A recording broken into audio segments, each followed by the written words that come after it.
কারো উপকার করতে না পারলেও কারো ক্ষতির যেন না করি।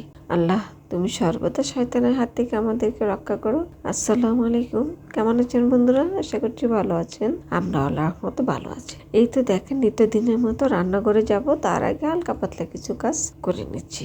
আর রান্নাঘরে যাওয়ার আগে বলে নিচ্ছি, কারণ গ্যাস তো থাকে না সকালে, তাই কাটা বাছা যা ছিল সবই সকালে করে রেখেছি। আর এখন কিন্তু বাজে 2টা কিংবা 2:30।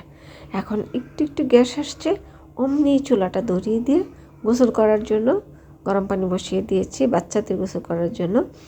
আর আমি এক চুলায় তরকারি বসিয়ে দিয়েছি।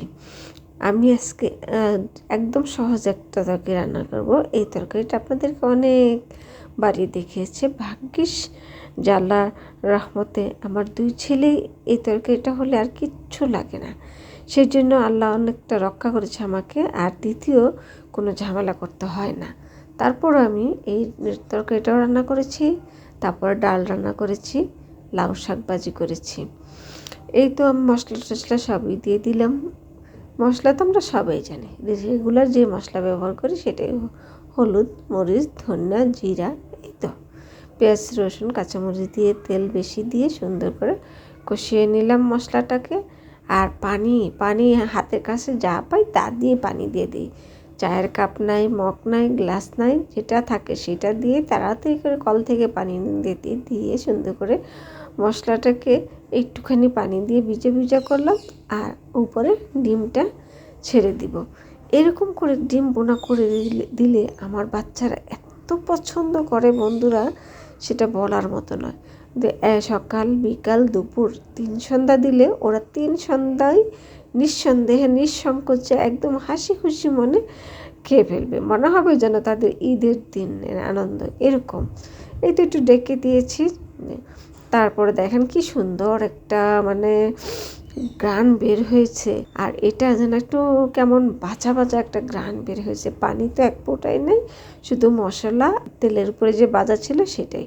আমি আবার একটু আলাদা করে নিচ্ছি, কারণ আবার দেখা যাবে এটা নিয়ে মাপামাপি হয়ে যাবে, কার এখানে সাদা অংশ বেশি চলে গেল, কার এখানে কি হলো, কোনটা বড় কোনটা ছোট, এইটা নিয়ে আবার বিশাল তুমুল লেগে যাবে। সেই জন্য আমি আলাদা করে সুন্দর করে ভাগ করে রেখেছি। আর দেখেন রেসিপিটা কত টেস্টি হয়েছে, দেখলেই মনে হয় যেন জিভে পানি চলে আসে, তাই না? সত্যি ওদিনকার রান্নাটা খুবই টেস্ট হয়েছিল অন্যান্য বারের রান্না থেকে। সবাই মিলে আমরা মজা করে লাঞ্চটা করে নিয়েছি। তারপরে আমার না কেন যেন মনে হলো একটু মিষ্টি জর্দা দিয়ে পান খেতে। আমি কিন্তু চুন ছাড়া মিষ্টি জর্দা দিয়ে একটু করে পান খেতে আমার বেশ ভালো লাগে। প্রায় সময়ে আমি এরকম করে খাই, বেশি খাই না।